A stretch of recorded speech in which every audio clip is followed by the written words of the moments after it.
ಕೊನೆ ಆಗೋ ಆಟ ಮನೆಯಲ್ಲೇ ಮೊದಲಾಗಿದ್ದಿಲ್ಲಮ್ಮ ಭಾನುಮತಿ.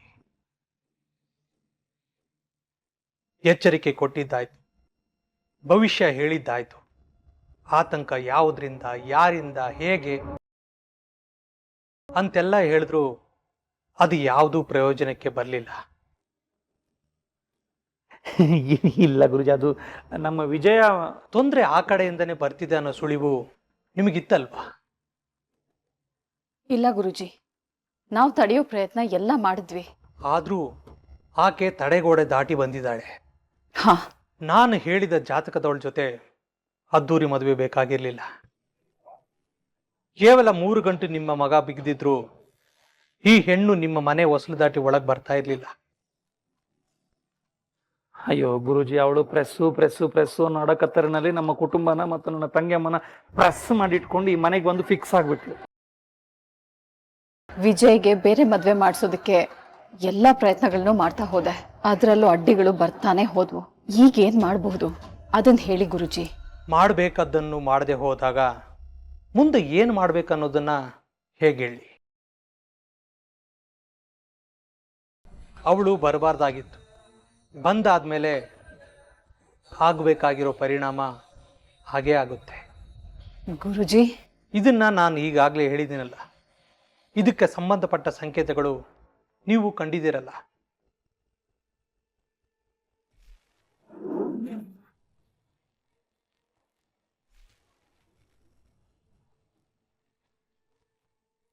ಇನ್ನು ಮೇಲೆ ಇಂಥ ಸಂಕೇತಗಳು ನಿಲ್ತವೆ, ಸಂಕಟಗಳು ಶುರುವಾಗ್ತವೆ.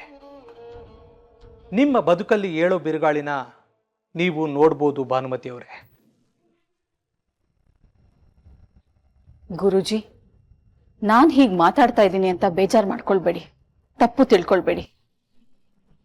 ನಾನು ಇಲ್ಲಿಗೆ ನಿಮ್ಮನ್ನು ಕರೆಸಿದ್ದು ನೀವು ಈ ರೀತಿ ಮಾತಾಡಿ ನನಗೆ ಭಯ ಹಿಡಿಸ್ಬೇಕು ಅಂತಲ್ಲ. ಇವತ್ತಿನ ಪರಿಸ್ಥಿತಿಗೆ ನಿಮ್ಮ ಅಗೋಚರ ದೃಷ್ಟಿಲಿ ಯಾವುದಾದ್ರೂ ಪರಿಹಾರ ಗೋಚರಿಸ್ತಾ ಇದೆಯಾ ಅಂತ. ಈಗ ನನಗೆ ಬೇಕಾಗಿರೋದು ಈ ಮನೆಗೆ ಒಕ್ಕರ್ಸಿರೋ ಗೀತಾ ಅನ್ನೋ ಪ್ರಶ್ನೆಗೆ ಉತ್ತರ. ಈ ಪ್ರಶ್ನೆಗೆ ಉತ್ತರ ಇಲ್ಲ. ಪ್ರಶ್ನೆನೇ ಹತ್ರಕ್ಕೆ ಬಿಟ್ಕೋಬೇಡಿ. ಆದಷ್ಟು ಬೇಗ ನಿಮ್ಮ ಮಗನಿಗೆ ಮದುವೆ ಮಾಡಿ ಅಂತ ಹೇಳಿದೆ. ಆದ್ರೆ ನೀವು ಮಾಡಲಿಲ್ಲ. ಅಂದಮೇಲೆ ಈಗ ಅನುಭವಿಸ್ಬೇಕಾಗಿರೋ ಕನವ ನಿಮ್ಮದು. ಗುರುಜಿ, ನೀವೇ ಈ ತರ ಕೈ ಚೆಲ್ಬಿಟ್ರೆ ನಮ್ಗೆ ಯಾರು ದಿಕ್ಕು? ನೋಡಿ, ಕಬಡ್ಡಿ ಗಿಬಡಿನ ಹಾಕ್ಬಿಟ್ಟು ಬೇರೆ ದಾರಿ ಸಿಗ್ಬೋದು ಗುರುಜಿ. ಸದ್ಯಕ್ಕೆ ಇರೋ ದಾರಿ ಒಂದೇ. ಅವಳಿಂದ ನಿಮ್ಮನ್ನ ನೀವು ಕಾಪಾಡ್ಕೊಳ್ಳಿ.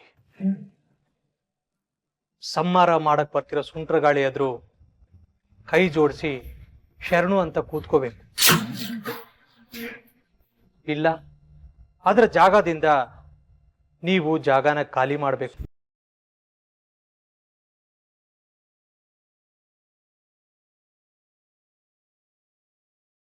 ಅಲ್ಲ ಗುರುಜಿ, ನಮ್ಮ ಮನೆ ನಮ್ಮ ಜಾಗ.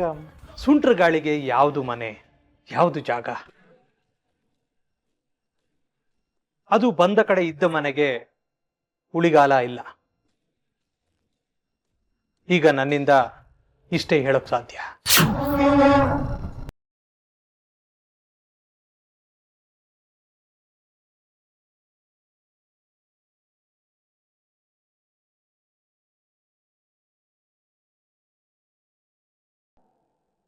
ಮಗ, ಏನು ನಿನ್ನೆ ಹಂಗಾಗೋಯ್ತು? ನಾವೇನೋ ಅನ್ಕೊಂಡಿದ್ವಿ, ನೀನೇನೋ ಅನ್ಕೊಂಡಿದ್ದೆ. ಆದ್ರೆ ಎಲ್ಲ ಉಲ್ಟಾಗಿ ತಿರುಗಿ ಬಿದ್ದು ತೆಪ್ಪಗಾಗ್ಬಿಡ್ತಲ್ಲೋ. ಈಗೇನು ಅದನ್ನೇ ರಿವೈಂಡ್ ಮಾಡಿ ಮಾಡಿ ನನ್ನ ಕಿವಿಗಾಕಿ ನನ್ನ ನೆಮ್ಮದಿ ಕೆಡಿಸ್ಬೇಕು ಅನ್ಕೊಂಡಿದ್ಯಾ? ಹೇ, ಹಾಗೇನಿಲ್ಲ ಗುರು, ಸುಮ್ಮನೆ ವಿಚಾರಿಸ್ದೆ. ಅಂದಾಗೆ ಗೀತಾ ಅಲ್ಲೇ ಇದ್ದಾಳ? ಆ ಓ, ಹಂಗಾದ್ರೆ ಅವಳಿಗೂ ನಿನಗೂ ಎಲ್ಲ ಕಾಂಪ್ರಮೈಸ್ ಆಗಿರ್ಬೇಕು. ವಿಜಿ, ಅವಳನ್ನ ನೀನು ಒಪ್ಕೊಂಡಿರ್ಬೇಕು. ಹಂಗಿದ್ಮೇಲೆ ಮದುವೆ ದಿನದ ಮೊದಲನೇ ರಾತ್ರಿ ಮುಗ್ದಿರ್ಬೇಕು ಅನ್ಕೊಂತೀನಿ. ಏನಂದ? ಹಾಗೇನಿಲ್ಲಪ್ಪ, ಸುಮ್ಮನೆ ಶತ್ರು ಜೊತೆ ಸಂಸಾರ ಶುರುವಾಯ್ತಾ ಅಂತ ಕೇಳಿದ್ನಪ್ಪ. ಮುಚ್ಚೋ ಬಾಯಿ. ಅವಳೇನೋ ಪ್ಲಾನ್ ಮಾಡ್ಕೊಂಡು ಹೊಸಲ್ ದಾಟಿ ಮನೆ ಒಳಗಡೆ ಬಂದ್ಲು ಅನ್ನೋ ಮಾತ್ರಕ್ಕೆ ಒಳಗಡೆ ಬಿಟ್ಕೊಂತೀನಿ ಅನ್ಕೊಂಡಿದ್ಯಾ? ಹೊರಗಡೆಯಿಂದ ಬರೋ ಚಪ್ಲಿನೂ ನಮ್ಮ ಮನೆ ಹೊಸಲ್ ದಾಟುತ್ತೆ, ಆದ್ರೆ ಮೂಲೆಯಲ್ಲಿ ಕೂರುತ್ತೆ. ಅಂದ್ರೆ ನಮ್ಮ ಮನೆಯಲ್ಲಿ ಅವಳು ನಾಯಿ ಬದುಕಾಗುತ್ತೆ. ಅಸಹ್ಯ ಕಣ ಅವಳು. ಆ ಗಲೀಜಿನ ಜೊತೆ ಲೈಫ್ ಶುರು ಆಯ್ತು ಅಂತ ಕೇಳ್ತಿಲ್ಲ, ನಾಚಿಕೆ ಆಗಲ್ವಾ ನಿಂಗೆ? ಹೇ ಸಾರಿ ಮಗ, ಏನೋ ಮಾತಿಗೆ ಕೇಳಿದ್ನಪ್ಪ. ಮಾತಿಗೂ ಅಂತ ಮಾತು ಯಾರ ಬಾಯಲ್ಲೂ ಬರಬಾರ್ದು. ಅಲ್ಲ ಕಣೋ, ಇಷ್ಟೆಲ್ಲ ಆದ್ಮೇಲೆ ಆ ಪಾರ್ಟಿ ಸಿಟ್ ಕ್ಯಾರಿ ಮಾಡ್ತಾ ಇದೆಯಲ್ಲೋ? ಎಷ್ಟೆಲ್ಲ ಆಯ್ತು, ಏನೂ ಆಗಿಲ್ಲ. ಅವಳ ನನ್ನ ಮಧ್ಯೆ ಇರೋದು ಬರೀ ಸೇಡು. ಅದು ಬಯಸೋದು, ಅವಳು ಹಾಳಾಗೋದು. ಅಡ್ರೆಸ್ ಇಲ್ಲದೆ ಹಾಳಾಗೋಗ್ತಾಳೆ ನೋಡು. ಇಷ್ಟಕ್ಕೂ ನನ್ನ ಸೇಡು ಸಿಟ್ಟಿಗಿಂತ ನಮ್ಮಮ್ಮನ ಸಿಟ್ಟೆ ಜಾಸ್ತಿ ಇದೆ ಕಣ. ಮಗ, ಆಂಟಿ ಏನ್ ಮಾಡಕ್ ಸಾಧ್ಯನೋ? ಒಂದಷ್ಟು ರೇಗಾಡ್ಬೋದು, ಆಮೇಲೆ ಅವ್ರದ್ದು ಹೆಂಗೆರಳು ಕರಗ್ ಬಿಡ್ತಾರೆ. No chance. ನಮ್ಮಮ್ಮ ಏನು ಅಂತ ನಿನಗೆ ಗೊತ್ತಿಲ್ಲ ಕಣ. ಅವ್ರ ಒಪ್ಪಿಗೆ ಇಲ್ದೆ ಯಾರೇ ಒಳಗ್ ಬಂದ್ರೋ ಅವ್ರನ್ನ ಬಗ್ ಬಡಿತಾರೆ. ಅದಲ್ದೆ ನನ್ನ ಜೀವನದಲ್ಲಿ ಯಾರಾದ್ರೂ ಡಿಸ್ಟರ್ಬ್ ಮಾಡಕ್ ಬಂದ್ರೆ ಮುಗೀತು ಅವ್ರ ಕತೆ. ಯಾಕಂದ್ರೆ ನಮ್ಮಮ್ಮನ್ಗೆ ನಾನು ಅಂದ್ರೆ ಪ್ರಾಣ. ನಮ್ಮ ಮನೇಲಿ ನಿಂತು ಕೆಣಕ್ತಿರೋ ಗೀತಾನ ಸುಮ್ನೆ ಬಿಡಲ್ಲ.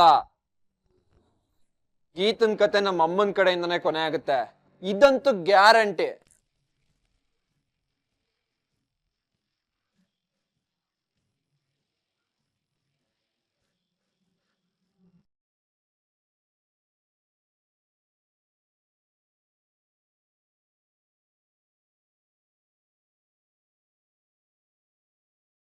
ತಂಗಿ ಬಾ, ತಂಗಿ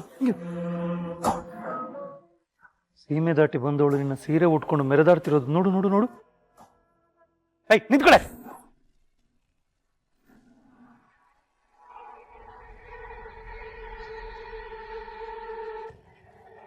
ಬೇಕಾದಾಗ ಮನೆಗೆ ನುಗ್ಗಿ ಬೇಕಾದನ್ನು ಉಟ್ಕೊಂಡು ತಿರುಗಾಡಕ್ಕೆ ಇದನ್ನೇನು ಅವಳ ಅಪ್ಪನ ಅಂತ ಅನ್ಕೊಂಡ್ಲಾ? ಇದನ್ನೇನ ತಂಗಿ ದಬ್ಬಾಳಿಕೆ ಅನ್ನೋದು?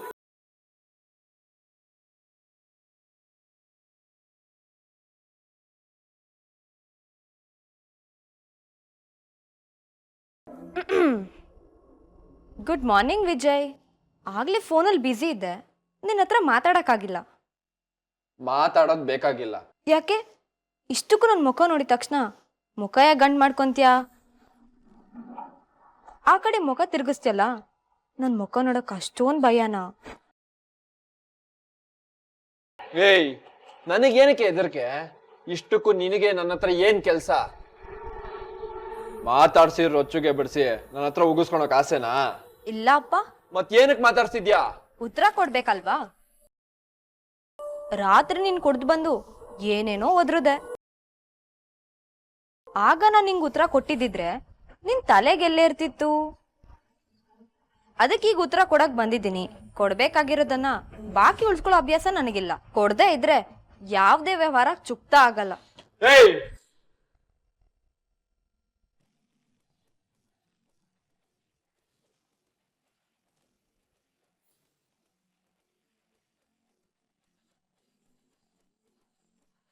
ಕದರ್ಸಿದ್ ಮಾತ್ರಕ್ಕೆ ಹೆದರ್ಕೊಂಡ್ ಕೂರೋ ಹೆಣ್ಣು ನಾನಲ್ಲ ಅಂತ ಈಗಾಗ್ಲೇ ನಿಂಗೆ ಗೊತ್ತಾಗಿದೆ. ಸುಮ್ನೆ ಇರು. ರಾತ್ರಿ ನಿದ್ದೆ ಮಾಡ್ತಿದ್ ನನ್ ಮುಖಕ್ಕೆ ಎಂಡಾರ ಹಚ್ಚಿ ಅಮ್ಮ ಅಂತ ಇದ್ದಿದ್ದಕ್ಕೆ ಸಮಾಧಾನ ಮಾಡಕ್ ಯಾರು ಬರೋಲ್ಲ. ಬರೋಕಿದು ನಿಮ್ಮ ಅಮ್ಮನ ಮನೆ ಅಲ್ಲ ಅಂದೆ. ಸಮಾರಕ್ಕೆ ಸಿದ್ಧಳಾಗಿ ಬಂದಿರೋಳ್ಗೆ ಸಮಾಧಾನ ಯಾಕೆ ಬೇಕು ವಿಜಯ್? ಸ್ವಾಭಿಮಾನದ ಹೆಸರಿಂದ ನಿಮ್ ಮನೇಲಿ ಸೆಟಲ್ ಆಗಕ್ ಬೇರೆ ಬಂದಿದ್ದೀನಿ ಅಂತ ಹೇಳ್ದೆ. ಅದೇ ತಾನೇ ನೀನ್ ಮಾಡ್ತಾ ಇರೋದು. ಸೆಟಲ್ ಆಗ್ಬೇಕು ಅಂದ್ರೆ ನಿನ್ ಜೊತೆ ಸಂಸಾರ ಶುರು ಮಾಡ್ಬೇಕು. ಆದ್ರೆ ಅದು ನನ್ನ ಉದ್ದೇಶ ಅಲ್ಲ. ಈ ಜೀವನದಲ್ಲಿ ನೀನ್ ಸೆಟಲ್ ಆಗ್ಬಾರ್ದು, ಅದನ್ ಮಾಡಕ್ ನಾನ್ ಬಂದಿದ್ದೀನಿ. ಅಂದ್ರೆ ನರ್ಕ ತೋರಿಸ್ತೀನಿ ಅಂತ ನೆನ್ನೆ ಎಗ್ರಾಡ್ದ್ಯಲ್ಲ, ಆ ನರ್ಕ ನಾನ್ ನಿನಗ್ ತೋರಿಸ್ತೀನಿ. ನಿನ್ ಹೆಂಡತಿ ಆಗೋ ಯೋಗ್ಯತೆ ನನಗಿಲ್ಲ ಅಂದೆ. ಅದು ನನ್ಗೆ ತುಂಬಾ ಚೆನ್ನಾಗ್ ಗೊತ್ತಿದೆ. ಯಾಕಂದ್ರೆ ಯಾವ ಹೆಣ್ಣಿಗೂ ಗಂಡನಾಗೋ ಯೋಗ್ಯತೆ ನಿನಗಿಲ್ಲ. ಮತ್ಯಾಕೆ ಈ ತಾಳಿ ಎಂಟಿ ಮನೆ ಸೊಸೆ ಅನ್ನೋ ನಾಟಕ? ನೆನ್ಪಿರ್ಲಿ, ಈ ತಾಳಿ ನೀನ್ ಕಟ್ಟಿರೋದಲ್ಲ, ನಾನ್ ಕಟ್ಕೊಂಡಿರೋದು. ಇಲ್ಲಿಗ್ ಬಂದಿರೋದು ನಿನ್ ಜೊತೆ ಸಂಸಾರ ಮಾಡಿ ಹುಟ್ಟೋ ಮಕ್ಳನ್ನ ಲಾಲನೆ ಪಾಲನೆ ಮಾಡ್ಕೊಂಡಿರೋಕಲ್ಲ. ನಿನ್ನ ಋಣದಲ್ಲಿ ಬದುಕ್ಬೇಕಂತನೂ ಅಲ್ಲ. ಹೆಣ್ಣಿನ ಬದುಕನ್ನ ಕೇವಲವಾಗಿ ನೋಡ್ತಿರೋ ನಿನಗೆ ತಕ್ಕ ಪಾಠ ಕಲ್ಸಕ್ಕೆ. ನೀನೇ ಆದರ್ಶ ಅಂತ ನಡೀತಿರೋ ನಿನ್ನಂತ ಗುಂಪಿಗೆ ನಿಜವಾದ ಜೀವನ ದರ್ಶನ ತೋರ್ಸಕ್ಕೆ. ಮಾಡ್ತಿರೋ ತಪ್ಪನೆ ಸರಿ ಅನ್ಕೊಂಡ್ ಮೆರಿತಿರೋ ನಿನಗೆ ಅದನ್ನ ನೋಡಿ ಈ ಸಮಾಜದಲ್ಲಿ ಯಾರಾದ್ರೂ ಬೇರೆಯವರು ಒಂದ್ ಹೆಣ್ಣನ್ನ ಕೆಣಕಕ್ಕೆ ಹೆದರ್ಬೇಕು. ಹಾಗ್ ಮಾಡ್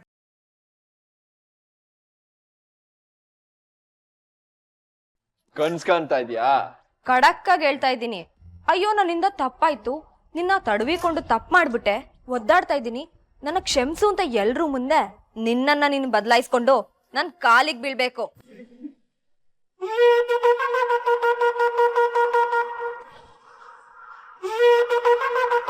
ಆ ಕ್ಷಣ ತನಕ ನಾನ್ ಇಲ್ಲೇ ಇದೇ ಮನೇಲೆ ನಿನ್ ತಾಳಿ ಕಡ್ದೆ ಇದ್ರು ನಿನ್ ಹೆಂಡತಿಯಾಗಿದ್ದು ನರಕ ತೋರಿಸ್ತೀನಿ.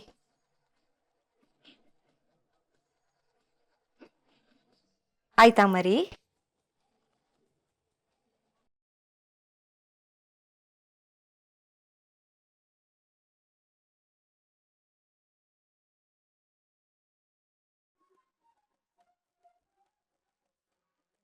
ದೇವ್ರಾಡಿಸ್ತಿರೋ ಈ ಆಟದಲ್ಲಿ ಮುಂದೇನಾಗ್ಬೋದು ಅಂತ ಹೇಳ್ತೀಯ ದಿವ್ಯಾ?